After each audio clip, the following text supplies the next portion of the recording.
Assalamualaikum and very good evening to Prof. Zuraiti and to all my fellow friends. Today, my group will present to you the third progress report of our project titled BDNA Cryptography for data in cloud environment, to secure data in cloud environment. And my group member consists of myself, Nadia, Ivy, Santira, and Daphne. Without further ado, let's move on to the recaps and what we have done on the second progress report. The second progress report we have discussed about the paper overview, motivation of the study, literature review, overview of the research field, and also research issue in general and specific area. This time I also will discuss about the literature review based on the paperwork, but this one I only choose 3 papers that focusing on the same issue, which is how to secure data in the cloud environment. The first paper is by Rogawat Prashad, published on 2013. Is a title Digital Signature with Diffie-Hellman Key Exchange and AES Encryption. What this paper discuss is they try to incorporating 3 security control mechanism, which is authentication, encryption, and also data verification. Here, Diffie-Hellman algorithm is used to generate keys for key exchange step. Then the digital signature is used for authentication. Thereafter, AES encryption algorithm is used to encrypt or decrypt user data files. That is basically what the paper is proposed. So the process also the same when the user want to get back the encrypted files. The second paper, let's move on to the Mehdi Hojabri, which is published on 2012. This paper is talk about RSA algorithm, digital signature, and cameras in cloud security.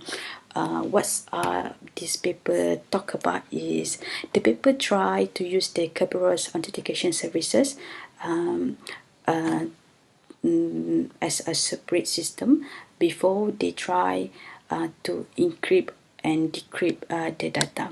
What I'm trying to tell is Kerberos is another system that handling the validation of the user, which for example, when I try to access cloud, so like let's say I want to put something in the cloud, so I have to go through the Kerberos authentication system, which is I need to log in my workstation, then I send a request to the Kerberos with my ID, and Kerberos server will authenticate am I the valid user to access the cloud, and if yes, the Kerberos will respond with the ticket. The ticket grant to access the cloud. But once I have been given the ticket, I also need to verify again by keying the password that's linked with my ID. So if that is a match, then I only get the access to get the green light to access the cloud. So that's basically how Kerberos system working. Then after that, the same process is used, which is they use the RSA algorithm to encrypt and decrypt the data, then digital signature for the authentication. Because RSA is like the asymmetric, so they have to have 2 keys to encrypt and decrypt the data. Let's move on to the third paper, which is by Umar Sumani, which is published on 2010. And this paper using the digital signature with RSA encryption to secure the data. For example, there are two entity, which is A, the data owner, and B is the data request who want the data from A. So how do A handle the data before giving to the B? Is A try to perform the hashing algorithm of the data, then the output of that will be the MD. That's MD later will be encrypted with the private key, A private key. and this output is the digital signature. Then that digital signature is encrypted again with B public key, then sent to the B. How we want to decrypt it is we have to use the B private key together with A public key. Okay, now let's move on to method and technique.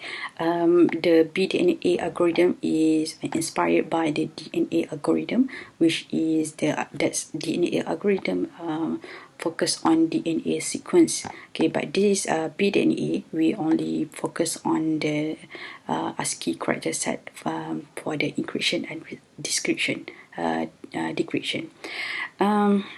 Firstly, a random encoded table will be performed, which contains the combination of 7 bits, which means any combination of 7 bits that can be performed out of the 7 bits is generated. Okay, so therefore there will be like 1 to 8 combination bits in that encoded table. So the ASCII character, we know there is 96 famous ASCII character will be assigned to that encoded table. Is basically very random. They assign very randomly to the table. So every time a user want to access the encrypted data, the user will be sent together with the 14 bits key. That key is used to decrypt the data. Okay, so that data, the key is the requirement based on the paperwork. Okay, that key is controlled by the provider. Okay, that's all from me. For further advantage and disadvantages of this method will be performed by the IV. Thank you. I will present about the advantages of BDNA cryptographic algorithm. This is a novel technique that created based on the DNA cryptography flow, and this approach is to allow the data owner to encrypt their file beforehand and upload it into the cloud, meaning that if, let's say, someone get the file from the cloud itself, the decryption process for the file will be very hard. Since this is a novel technique, the attacker will take a longer time to break the algorithm, and the algorithm involves 2 tables as the core for encryption and also decryption processes, and it also involves the shift functions. Random keys and secret keys are used for the encoding and decoding processes, so these are also a good part for this algorithm. Limitations of BDNA cryptographic algorithm. The exposure of the 2 core tables might expose the flow of the algorithm, and when the attacker managed to acquire the shuffle table, the brute force attack on the encode text in the file might be very easy. This is because the encoding happens based on the shuffle table. So when the attacker able to acquire the shuffle table for that particular file, then the brute force attack on the text file will be very easy, and it might expose the encryption flow, and also it might break the chain. And besides that, the key used for the encryption is only 14-bit. So this might make the attacker to attack the algorithm easy because 14-bit is fast. So the probabilities to attack is much more shorter compared to the long processes. So this is also one of the limitations of this algorithm. The next part will present by my partner.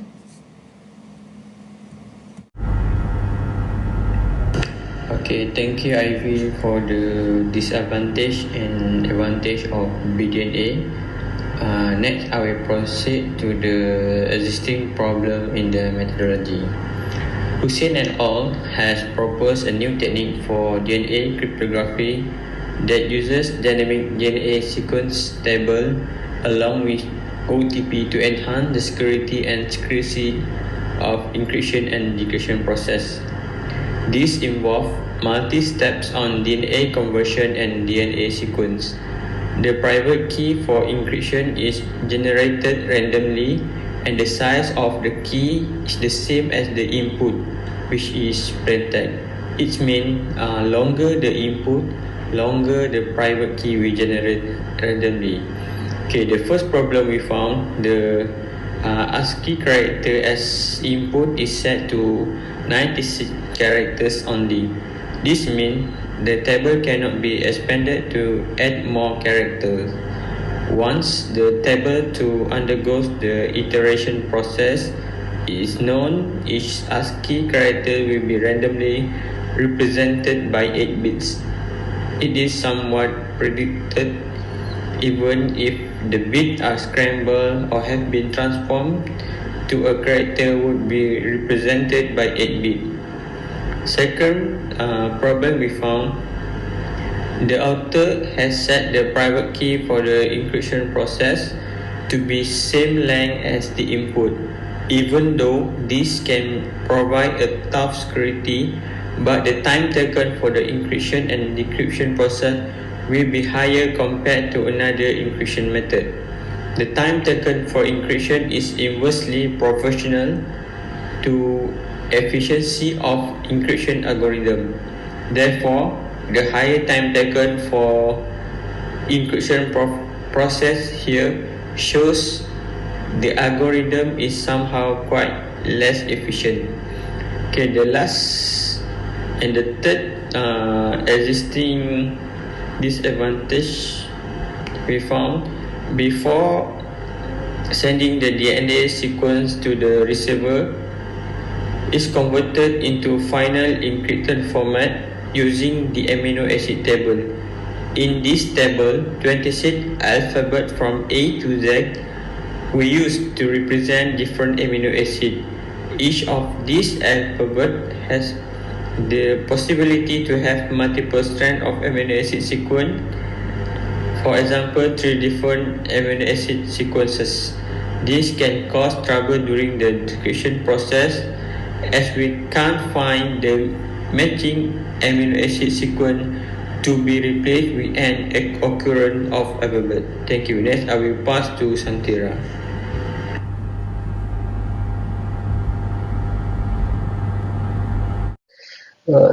Thank you, Jeffrey, for your presentation. And, today I would like to present regarding a proposed method for our system. Actually, for the system, I would like to straight away jump into the algorithm so that you can understand clearly on what's happening for the encryption and also the decryption process. So for the encryption process, firstly, the data owner will browse and choose a file to upload from the local computer. Once the file has been chosen, a random number is required to shuffle table 1, which is the table of DNA sequence. So in the shuffling process, so the table 1 actually contains 96 ASCII characters, which will be reassigned randomly to the 7-bit patterns according to the random number that we have chosen earlier. So once the ASCII characters are shuffled, then the plain text is converted into a 7-bit sequence using the table 1. After this, a 14-bit key is generated randomly on purely random basis. From that 14-bit key, 7-bit key is extracted from the 14-bit key based on the first bit. Deciding on the first bit is the initial bit of the key is 1 or 0. If it is 1, then the 7-bit sequence, the 7-bit keys will be extracted from the 14-bit key are all from odd positions. So if the initial key is 1, starts with the first bit start 1, we extract odd positions to derive a 7-bit key. If it is a 0, if not 1, it should be a 0. If it is a 0, then we extract bits at even positions to derive the 7-bit keys. So from there, we perform an XOR operation between the sequence and the derived key. Once performed the XOR operation, we divide the complete sequence into 7-bit blocks. After dividing, we find the position of each block from the table 1 and substitute it with the bit sequence in the 128th position in table 1. After substituting, we divide the bit sequence into halves. So the first half is left shifted and the second half is right shifted. So once shifted, we concatenate the two halves by interchanging their position, which means the first half will go to the second position and the second half will move to the left. We interchange their positions. So later, once the interchange is completed, we divide it again into blocks of 6-bit sequence. The characters for final ciphertext is derived from the characters assigned to 6-bit blocks in table 2. So the encryption process is now complete and the file is uploaded to the cloud. So now let's move into the decryption process. Decryption process is exact same process but in a reverse mode. So let me explain. So as for the decryption process, it starts from the end user level. So the end user, who's the user who requested the data or the file, will authenticate himself via the security framework that we have. And then once the user successfully authenticates, he or she is required to enter the file name that need to be accessed. The data is retrieved from the cloud in an encrypted form, which means the file is in an encrypted form. The user gets the value of the random number n, which we used to shuffle the table 1 previously in the encryption method. And decryption key for the data she need to get access, so the end user will get both the random n number and also the key that has been used to encrypt the data for the decryption process. So the random number and the ciphertext is obtained and read from the user. The 14-bit key is obtained and 7-bit sequence is derived according to the first digit, whether it's a 0 or it's a 1. Then the table 1 is shuffled according to the random number n. Then the ciphertext is converted into a 6-bit sequence using table 2. Once the bit sequence value is obtained, the bit sequence is then divided into halves. The right shift is performed for the first half and the left shift is performed for the second half. Once the shifting of bit sequence is completed, then it is concatenated by interchanging their positions, like in the encryption process. So the result of this bit sequence is then divided again as 7-bit sequence block. So from here we calculate each position of the blocks to the 127th position and substitute them according to table 1. The operation continues by performing the XOR operation between the 7-bit key and then resulting the sequence of blocks substituting. Finally, the final bit sequence is converted into plain text using table 1. The decrypted data of file is given to the user who requested it, and the user can now access the file. So our proposed system has a better advantage compared to our base work is based on the DNA cryptography, which means it's better in terms of complexity and also the time taken, speed. So this proves efficiency of the algorithm because previously for the DNA cryptography, even though it provides a lot of complexity and security, but in terms of encryption and decryption process, the time taken for encrypt and decrypt file was too long. And using this proposed system, we were able to reduce the time compared to the previous one. And also the table could be expanded, was expandable. Big assignment was purely on random basis for the ASCII codes and also the bit sequence. So in those terms, I would like to say our system actually has a bit of upper hand compared to its previous algorithm. That's all from me. Thank you. Hello everyone, today I will present about the coding part for our group project. This coding uses Python programming language. The BDNA algorithm have two main tables, namely ASCII character tables and also the encoding table. The ASCII character table contains 127 combinations of characters and symbols as defined in this code as table 1, and the table 2 is the encoding table. So for the first process in the BDNA algorithm, the user is required to input an n number. Based on the n number, the table 1 will be shuffled.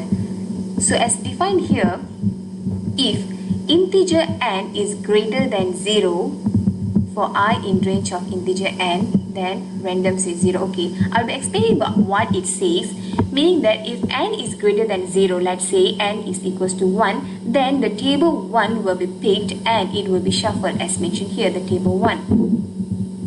And it will return the shuffle table. Secondly, the shuffle table will be passed to the encoding part. So this is the encoding part for the file, meaning that the text file and the shuffle table will be used to encode the text. So it will return, meaning that it will return the replaced characters from the table 1. Meaning, let's say if table 1 produced one string of integers with characters A, which is different from the text file, it will be replaced based on that. Then after that is generating random number. In generating random number, this one is used as the password for encrypting the whole file. So the password for this one have 14 bit. So this is the required set, meaning that this is a requirement set in the algorithm that is proposed in this project work, which is a 14-bit key. So this is defined at here, and then we go to the implementation of encryption algorithm. So we will XOR the text files based on the input, and then at the end of this coding, it will be the 14-bit key will be divided equally. See, shift left half equals to first half plus first half 0. So they will be shift based on that, and the shift right half equal to second half. Then both halves will be combined together and it will produce a sequence. So this sequence is called as a sequence trans text. So these tags will be used to encode the text by using a table 2. So the table 2 characters will be used in encoding the text files. And at the end of the encryption process, it will convert the shuffle table 1 into binary format, which is will be saved as a json.dumps. And this is the main encryption function, and all the processes is the same as I explained previously. And for the second part of this project, we will present on the next progress presentation. Thank you.